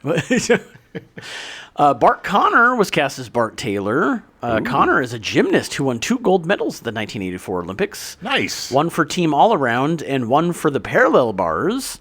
His win on the parallel bars helped the U.S. men's team win their first gold medal in over 80 years. Oh, wow. He actually, he was an amazing gymnast. He won the junior nationals in like 1972. He won the actual nationals in like 76. Yeah. 1980, he was supposed to be in the Olympics, but that was when we were boycotting them because it was in Moscow. Right. Or because of Soviets. So 84, he won 2 gold medals. He actually made his acting debut in 1984 on 2 episodes of Highway to Heaven. Of course he did, because every failed athlete becomes an actor. Despite being a gold medal winning Olympian, Connor says that he gets recognized for rad more than his sports background. Well, nobody gives a shit. After, by the time the next Olympics rolls around, nobody knows who won the last Olympics. Nobody cares about the Olympics, except the people in the Olympics. I care about the Olympics. Who won the Olympics last year? Who won the Olympics last month? I don't know. Okay. So America? Okay. The USA? Yes. Bart Connor now looks like Father Mulcahy from MASH. He did not age terribly well. He just looks like a pastor. He looks like a pastor now. But amazingly, and I did not know this, he is married to Nadia Comaneci, who was the only person to ever get a perfect 10 at the Olympics. Isn't it Nadia Comaneci? I don't know. I remember her. She was a great gymnast. And he now does gymnastics commentating. So if you had paid attention to the Olympics, not this last Olympics, but 2 years ago, Right. you would have heard him The talking. Summer The Summer Olympics, yeah. They don't do gymnastics in the Winter Olympics. No, it's too cold. No. The They ice stick is- to the bar. The ice is slippery. Yes. I kept getting tongues stuck to the bar. Marta Kober was cast as Becky. Kober made her feature film debut in Friday the 13th Part 2 in 1981. She was the token woman that hung out with them. There was a few. I know. Well, she was the one of the three. You and- mean yeah. in Rad? In Rad. Right. Sorry. Not in 1981. No, she was. Or not in 1981. Not in Friday the 13th Part 2. Sorry. Well, because of the precedent set by BMX Bandits, if you're making a BMX movie, it has to be a 2-guy, 1-girl ratio. of course. Well, you got to appeal to the women somehow. Yes. Because they're not just going to watch it because there's cool racing and stuff. No, they're going to watch it for a completely underdeveloped and underused character. Yeah. Yeah. That basically said 6 words. And be like, hey, that's me. Yeah. That's how they all laughed. Marta Kober actually appeared nude in Friday the 13th Part 2, but it was edited out when it was discovered she had lied about her age and was actually 16 years old at the time of filming. Crazy. Okay. She also appeared in Neon Maniacs in 1986, the cult horror movie. Yeah, nice. Have you ever seen Neon Maniacs? Probably. I don't remember. Man, I have not seen it, but looking at some of the stills, it is a movie I need to see. It looks fascinating. It's about like a weird Japanese gang that lives inside the Golden Gate Bridge. Like the posts, you can live inside them. Apparently, Okay. I don't know. Are they it was neon? They look like samurais. Like it's super weird. All right, I gotta check this super out. weird. I also recently discovered about a movie I'd never heard of from 1987 called "Nice Girls Don't Explode," which I've never seen. Anyway, we're gonna do a weird cult month soon. Well, nice girls don't explode. I know they don't. By 1983, Marta Kober was appearing in the musical group The Bomb. She actually changed her name to Marta Scorsese. Nice. Her last credit is an episode of Law & Order in 1995, and apparently has hit some hard times, being arrested upwards of 3 times since then. Oh no, what for? Drugs. No. She said that when she was growing up in New York, she was like, I had free reign, and I got in so much trouble all the time. Yeah. And then the fact that she was at a young age got into acting, and then I think the parts just started drying up, and then Well, there's probably some sort of abuse in there, rolled in there someplace. most likely. Jamie Clark was cast as Luke. That would be Becky's boyfriend, and the other part of the 3 of them. The third part of the triumvirate that was the Rads. Clark made his feature film debut in Rad, and in fact, he only appeared in one other film during that time, Hyper Sapien, People from Another Star, a Canadian sci-fi film. Came out the same year. Yeah, Hyper Sapien. Hyper sapien, eh? Look, you're not a Homo sapien. You're a hyper sapien because you talk real fast and you move real fast, eh? You need to slow down, eh? Well, they're from another star. They have to be not a Homo sapien. They have to be a hyper sapien. Hyper sapien, eh? Have a Molson and calm down, eh? In 1987, he became a public speaker, turning to speaking professionally in 1982. He's also become an adventurer, climbing the 7 summits and even climbing Mount Everest twice. He sounds like, what was that dude that Elaine worked for on Seinfeld? Jay Peterman? Yes, he's Yeah. like Jay Peterman. Yeah, it's insane. He's done so much stuff. He's one of the few Westerners to cross the Empty Quarter, a 250,000 square mile desert on the Arabian Peninsula, taking 40 days. He's done a ton of stuff. Like he's rowed across the Pacific or something, and like all this. I don't get that, man. Yeah, Like I get it, but it's yeah. what do you got to prove, baby? Why do you got to climb a mountain to the top? Whatever it is, he hasn't found it yet. It needs to prove something. He currently lives in Calgary with his family. He did write and produce a short in like 2015. He still dabbles in filmmaking once in a while. Oh, good. Laura Jacoby was cast as Wesley Jones, Cruz's little sister. Yeah, she wouldn't tell on him. It's really funny because I didn't realize who she was, and she looks so familiar, and it was because of her acting brothers. Yes. She actually started acting at the age of 5, appearing in the TV movie Walking Through Fire in 1979. She played Jane Mansfield at the age of 6 in 1980 in the Jane Mansfield Story TV movie. Ooh. Her first feature was Valley Girl in 1983, starring Nicolas Cage. Oh, Nick Cage, I'm in love with the Valley Girl. She's got money and we don't. Gonna be word. She made many appearances on TV, including Mr. Smith, T.J. Hooker, Hotel, Highway to Heaven, Night Court, Punky Brewster, Family Ties, Valerie, Mr. Belvedere, and Parker Lewis Can't Lose. She is the brother of Billy Jacoby, who appeared in Cujo, Just One of the Guys, and Parker Lewis Can't Lose. Who was he in Cujo? I think he was the kid. Or he might have been one of the... I think he was the kid. I don't know. Was Maybe he? not. I don't know. I don't think he was the kid. I don't know. He was probably like, somebody that the father was dealing with. I don't know. It's possible. I don't know. Listen to our Cujo episode. Yeah, listen, or maybe he'll be mentioned in the Cujo episode. I don't know. It was like 3 years ago. I have no idea. Listen to our Cujo episode and then tell us who he was. Yeah. She came from a family of child actors, including Scott Jacoby, who had a recurring role as Dorothy's son on The Golden Girls. Oh, okay. Shortly after she turned 18, she stopped acting. Yeah, that means she was forced into it. Correct.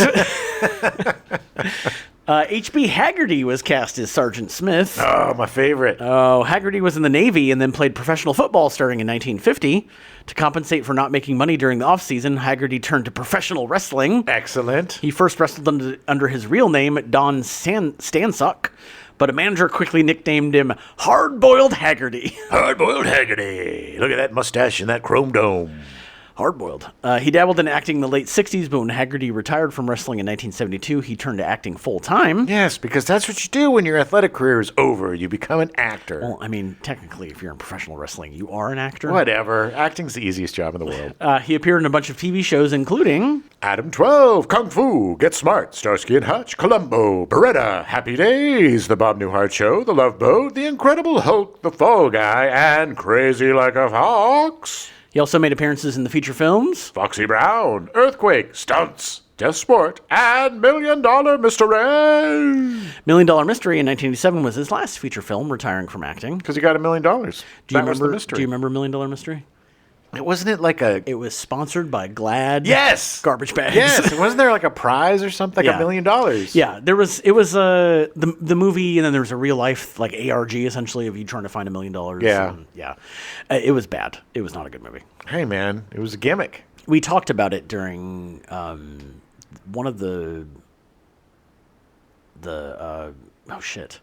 I know we talked about it. We also Yeah. listened to our disaster movie episode for For our take Earthquake. on Earthquake. Earthquake is good. And then, yeah.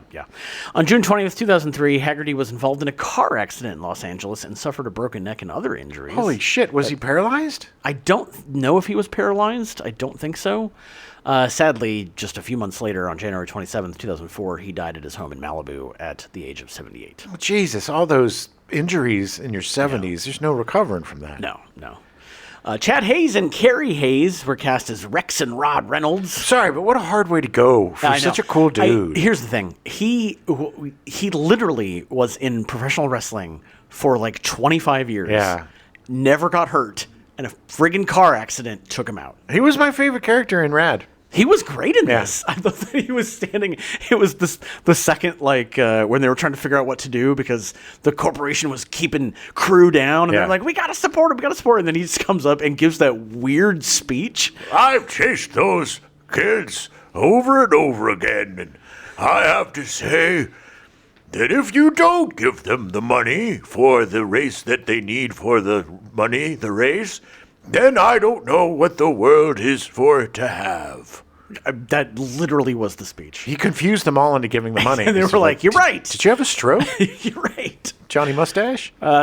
Chad Hayes and Carrie Hayes were cast as Rex and Rod Reynolds. Their acting debut was in Rad. They were the twins. Creepy twins. They were twins. Sometimes twins are super creeps, man. Yeah, and yeah. they were creepy twins. They looked like they had probably raped a few women. They looked like they were. They looked. I mean, yes, probably together. They look like they did everything together. They look like they're the kind of people that like went a little too far with somebody, and then we're like, no, it was fine. It was fine. It was fine. The twins that have the same hairdos and dress alike and are exactly alike. It's weird. It is just be a different person. They appeared in a Double Mint gum episode. Of course they did. Surprise. Commercial, you mean? A commercial, yeah. Did they have a show? They had a whole show. Doublemint Twins show. Doublemint Twins, the series. In the prom scene, their outfits look weird because the production borrowed them from the TV miniseries V. Well, they put them in the weirdest outfits. for whatever reason. It doesn't matter. They shouldn't have been there. And then they come up and they're like, "We're going to show you how to dance," but they didn't. No. They did not show us how to No. dance. They showed us how to move weird. So they didn't do a ton of acting, but in 1990 they started writing horror films. Their first produced feature was The Dark Side of the Moon, a direct-to-video horror movie. In 1990, their name gained more recognition from the remake of House of Wax in 2005, Oh yeah, with Paris Hilton, right? and I think Chad Michael Murray was in it. I think, but they really hit it big with The Conjuring in 2013. Well, good for them. They wrote the original Conjuring, and I had no idea. No, These two goobers in Rad wrote The Conjuring. two creepy twins who look like the poster for Double Mint Date Rape. There you go. That's it. A lot of date rape. Double your displeasure, double your not fun. Date rape twins. I'm sure they're really nice guys. Probably. I feel bad. But it's the way that we're portrayed. I know. Maybe now. And they did it well. I mean, that's why they stopped acting. They're like, oh, this is a little too close to home. What's super creepy is if you're twins in your 50s or 60s and you still dress alike. I and really look hope alike. they don't. And they're still wearing hope those they V don't. costumes, I heard. Oh my god. They're still writing and doing stuff. They have 3 more horror movies in the works. Well, good for them. That are going into production soon. That's awesome. Yeah, Rick McNair was cast as Bob the Cook. Oh, yeah. McNair, the really creepy dude in the movie who tries to hit on that woman and then just steals her popcorn. Oh, the ginger? Yeah, no, not the ginger. The guy, the chef who worked with crew at the restaurant. But was it not the guy with the beard? Yeah. The guy with well, he was a ginger, right? No. Yeah, he was red I think haired. he had dark hair. No, I think he had dark hair. He had a No, I'm beard. pretty sure he had dark hair. What's his name? Rick McNair? I'm pretty sure he had dark hair. All right, I thought he The had only red ginger hair. in the movie was that little kid with the weird bushy red-haired afro. I thought he was the son of the... No. Because they look so much No. alike. God, no, Bob the Cook didn't have a son. He did. It was his No. illegitimate boy. No. I created an entire You backstory. did. You just, this is how much you... This is my Radiverse. Yeah. Well, I did create a Radiverse. McNair started his career as a basketball player and coach. So another athlete that turned to acting. Is there any other kind? Is there any other? How many? It's a smaller list to list all the people that weren't athletes that became actors that actually studied. Can you imagine, man? You go to Juilliard or you study Stella Adler for years, and you have your little notebook and you have Yeah. your little list of colors and your emotion wheel. Right. And you study and you study and you study and you work really hard and you just get right into acting. And then some dude hurts his leg at USC and he gets the part instead of you. I think even worse would be that you get a part and then your co-star is a guy who hurt his leg when he Right. was an athlete. And it's like, really? This is what I have to work with? And he wins the Oscar. And then and he becomes famous. Proves that you wasted all that time and money Yep. on an education that doesn't matter because all you're doing is make 'em ups. Yep.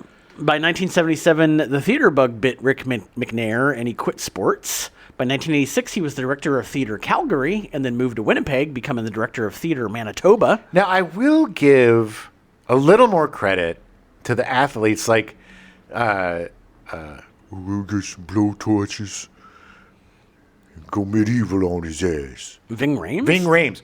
Guys that went to theater. Yeah, that actually did theater. Yes. Yeah. And discovered acting and their love of acting. And voluntarily said, okay, I didn't get hurt, Yes. but I'm going to quit doing this because I love theater. Instead more. of their agent being That like... was Rick McNair. Yes. He was much more like, he found theater and was like, oh my God, this Yes. is amazing. Then it's a calling. Then it's Yeah, more of... yeah. And then rather than their agent being like, all right, we got to pivot. Let's get you on Blue Bloods. Yes. Okay, Rick let me learn to read first. Rick McNair also founded the Winnipeg Fringe Festival in 1988. Oh, nice. Apparently, he was a big character in Winnipeg. Like he was very well known in the cultural scene. He ran a used bookstore with his partner Richard for most of his time there. Oh, very cool. And sadly, he passed away on January 31st, 2007. Oh, maybe they have a statue of him. in I hope Winnipeg. so. He played creepy in this very well. Yeah, well, a lot of people played creepy unintentionally in this movie very well. So the film's original title was Balls Out, as said by H.B. Haggerty to crew before he races. Yeah, you get him, kid. You go. Balls out. Like, okay, this is the title drop. Yeah, So make sure yeah. that you clearly say balls out, mustache man. Somebody was like, "There's no way you're calling it that." No, Some not a executive was PG. like, "We can't advertise this." Balls out. And they were aiming it towards kids. The original script was for teenagers, and then they not dumbed it down, but they pivoted towards making it more towards kids. Well, which is stupid. Yeah. That's the problem, man, because you don't make teen movies for little kids. I know. Because I little know. kids don't give a shit. Make a BMX movie with little kids then. Yeah, yeah. You need dope smoking, and you need some sex, and you need somebody getting pregnant that they weren't supposed to get pregnant. You need that kind of drama in these movies. Yeah, I want to see the movie Kids, but on BMX bikes. Yeah, baby. They all have AIDS. The film was mostly shot in Calgary, Alberta, Canada, but is set in a small fictional town in Oregon. Yeah, because Oregon is just plains of beige land and hills and no mountains. Calgary has a little bit of pine trees, and so they were like, "Yeah, this is fine." No. Yeah.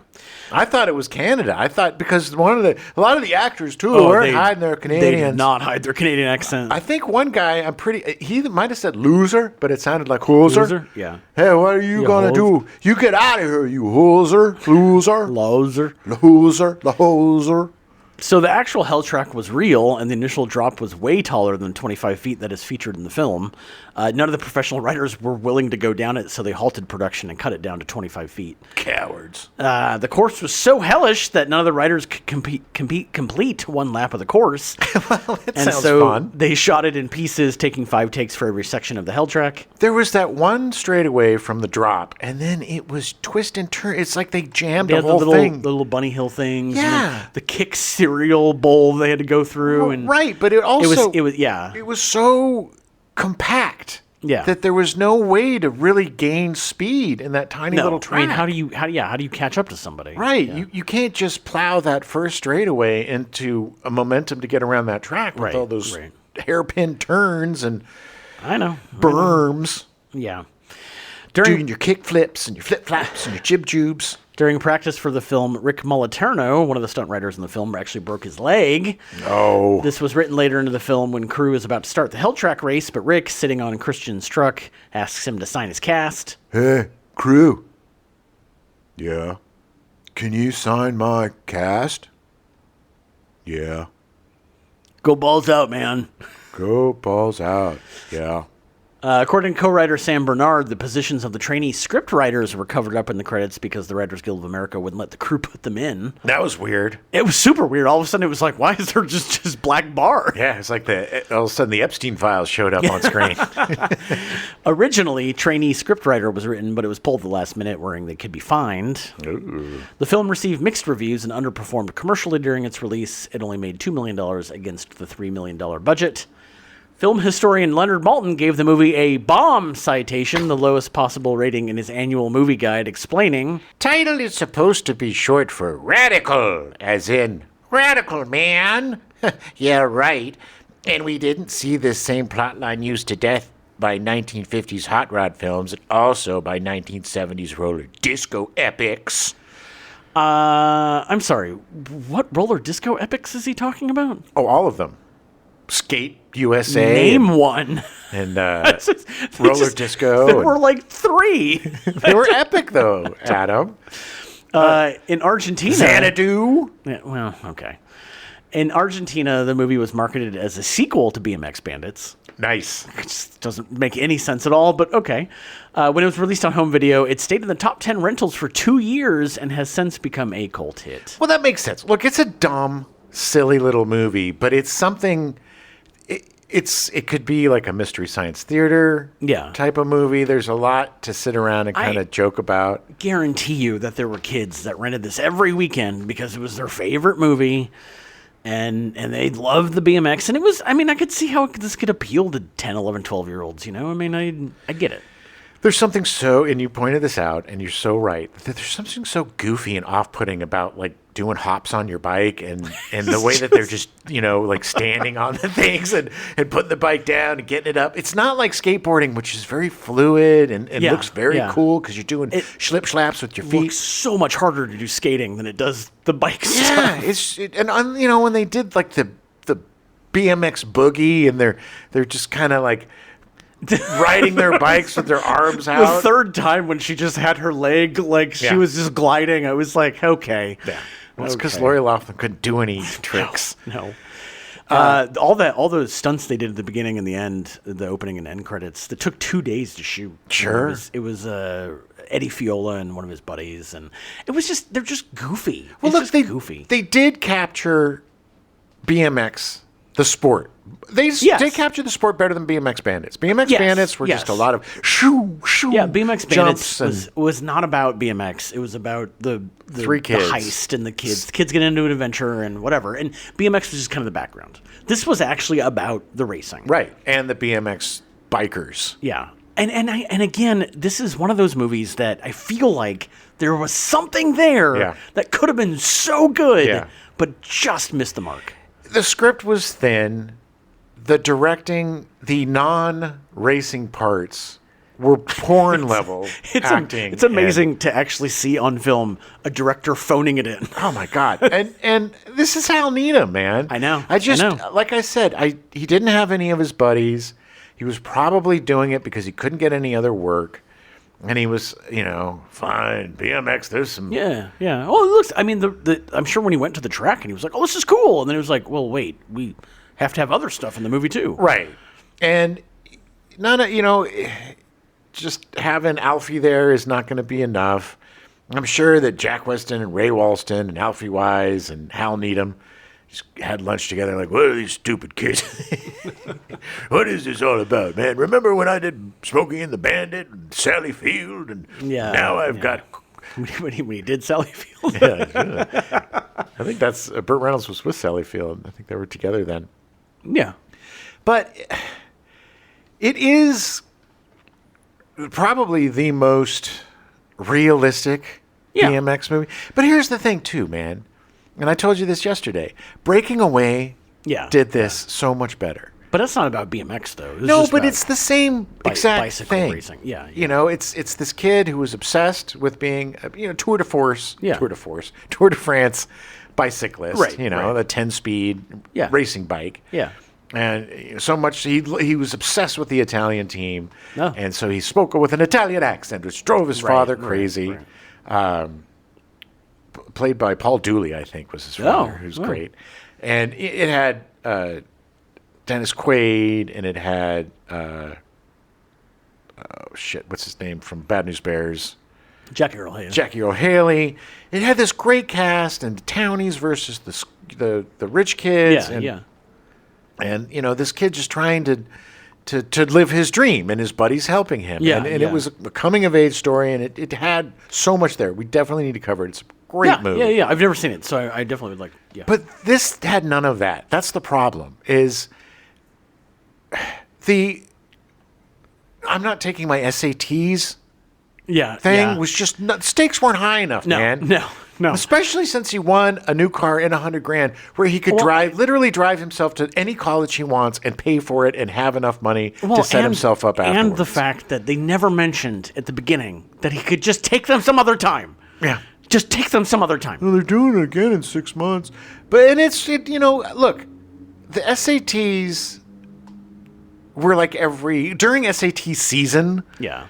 They were like you could They were. It was like, yeah, they would have them because they knew that not everybody could go on the one day, No. so they do it over like 3 or 4 times. Yes. like it was and again thin. very thin, and poor Talia Shire just could not have less interest being in this film. Yeah, She totally phoned it in. And she did it so she could just be with her husband while they were shooting. sure, but I think they were in a fight the entire time because she was she's in such a bad mood. And there was no real growth with her and her son. She should have jumped up and hugged him, and I believe in you now, and Yeah. I should have believed in you before. And Yeah, there but it should have was- been a bigger arc. But everything was so laconic, and there was Yeah. no urgency or immediacy. Jack Weston tried really hard. He did. to make his villain real. And But his motivations were so sloppy, and Sloppy. just bad there's only so much you can do. and Alfie Wise was trying to play the comedic relief, which Yeah. didn't really fit. Yeah, it was weird. And Ray Walston just didn't know what the F he's like, what is my part? Am I part of the bad Well, guys? Am I part of no, the good you're in guys? this so that you can give the rest of the money so you can race. Well, Hal Needham, I'm in this movie so I could buy my daughter a new car. Yeah. I mean, It's a lazy movie that it seems like half of the people didn't really want to be a part of it. yeah. But That being said, it's still fun in that kind of crappy movie way where it's fun. It's a great Sunday afternoon movie. I Have a totally beer. I can understand how people of our generation would have seen this and have very fond memories of this movie. Yeah. And like really love this movie. I think at this point the nostalgia sheen is very hard. Yes. But that being said, I get it. And if it's like a movie, I mean, I feel that way about BMX Bandits. Like, Yeah. it's not a great movie, but it's fun. but I loved it. Yeah. And it was like, and I loved it because it came at the right time in my life when I first saw it. And I loved my BMX bike. I had so much fun with it. I could do a few tricks. We had sick jumps, bro, that we would jump off of and go crazy. And then I got my 3-wheeler and I never rode my BMX bike again. And that was probably about 84 or 83. I got the 3-wheeler. But yeah, I get it. And I remember the first time BMX bikes came out because they were quoties invented, you know, in like the 70s. yeah. And I saw the first kid with those bitchin' mag wheels. Yeah. And there were no gears. And like you could pedal backwards. There was no real brakes on them. It made no sense. It was illogical. But they were so much fun. They were so fast. Yeah. And you could really get going on them. You look like such a D-bag when you pedal fast and the bike's wiggling. This is my favorite thing in this movie was the qualifying race. Yeah. Because that looked to me like what BMX racing should Yes. have been. Like it was just all that shot of all of them taking off and the jiggling of the bike as they're running as fast as they can. And it was. But then the actual race, like going through stuff like that, to me is what BMX racing was. It really changed the whole essence of bicycling. Yeah. It wasn't because the races used to be street races, and you didn't have mag wheels, and you didn't have knobby tires for off-road. Well, and it was all these high speed, like the Tour de France, all these high speed bikes that was like these goofy things not goofy, but you know what I mean? Like they were super expensive and you couldn't get into it. Or you had like a 3-speed with a banana seat. Yeah. That you got. I think my first bike was a black banana seat. Yeah. You know, 3-speed, cool bike. Yeah.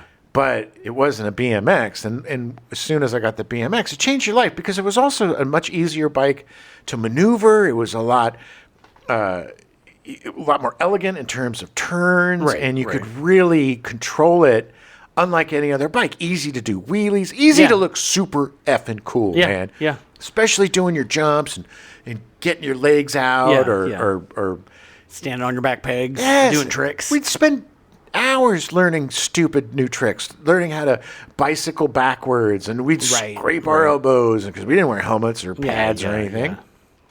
So we got hurt, but it was fun. And I think I missed the skateboard, you know, not craze, but I missed my skateboard window because I was more into the BMX. I was never really good on a skateboard. I was never really that good on skates. Yeah. But I could ride a bike, and I could really. I wasn't, doing super tricks or anything, but just enough to be one of the cool kids. But they were fun. They were fun to be able to go around. The first bike I ever had was a BMX bike. I didn't even realize that bikes with gears existed. Yeah. And then when I first saw one, I was like, "What do you do with that?" It was weird to me. But they were great because they were good for urban exploration. And they were tough as shit. You could, because we would jump into ponds and stuff like they did, and you could ditch your bike, and you didn't have to worry about drag it out and because there let were no it dry spokes. off, and you're good. Yeah, there were these cool mag wheels, man, with the I don't even know what you call them, not spokes, but the support things. Whatever. Yeah.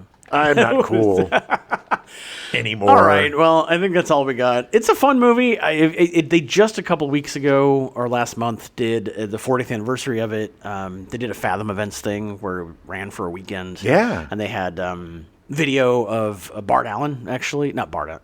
What's his name? Yeah, Bart Allen? No, not Bart Allen.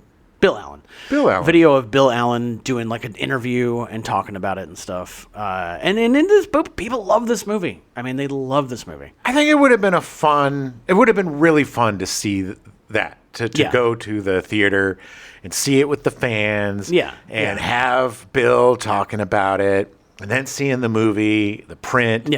Yeah. I think also if we had watched the Blu-ray that's coming out, we probably would have enjoyed it a little bit more, because honestly, the VHS rip, as much as I love watching retro movies, and I think I think it was a disservice to see it for the first time that way, because it really did seem like an after-school special. It felt like something that we filmed in 1986. Yes. We didn't know what we were doing. Yeah, like on video. Yeah, and it was just like, nah. So I think that... There is a 4K Blu-ray that's out right now through Vinegar Syndrome, a U.S. release distributor, but an Australian company is re-releasing it this summer in June, along with BMX Bandits. Right. With a bunch of new extra special features and stuff for the 40th anniversary.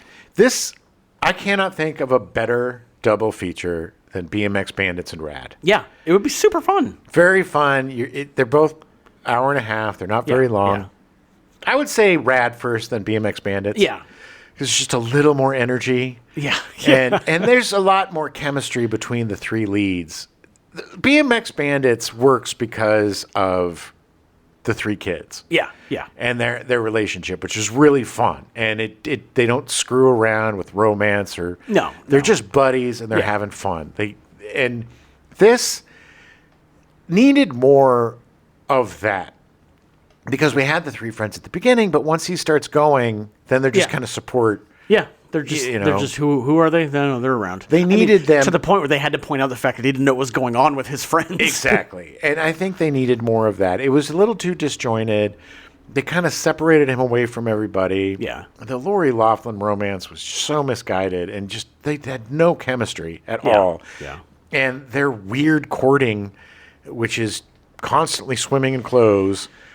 And that was the moment when they're outside of the prom and he's on that bike. No one else is on a bike, but he's out right by his car or whatever doing this. And I was like, Jesus Christ, put the bike down. Get off your goddamn bike. And like, why does he Cinderella it after the BMX boogie and go, she's like, hey, you laughed. I thought you didn't like me. Yeah. Like, I had to poo. Yeah. I had to go poop in some shoes. I had to go poop, man.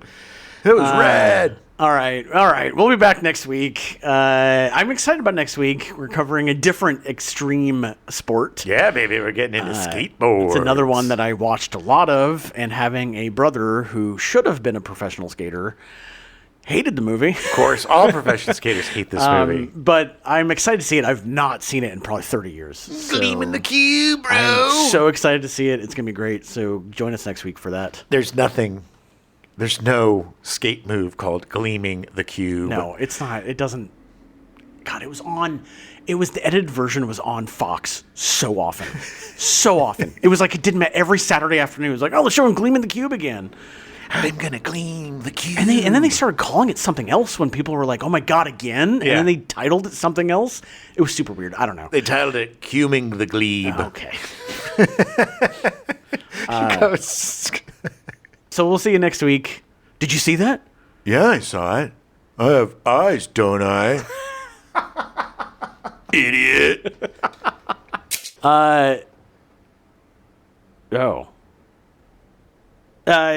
Sorry, I had changed the script and then I apparently didn't add something back in. You're trying to keep people from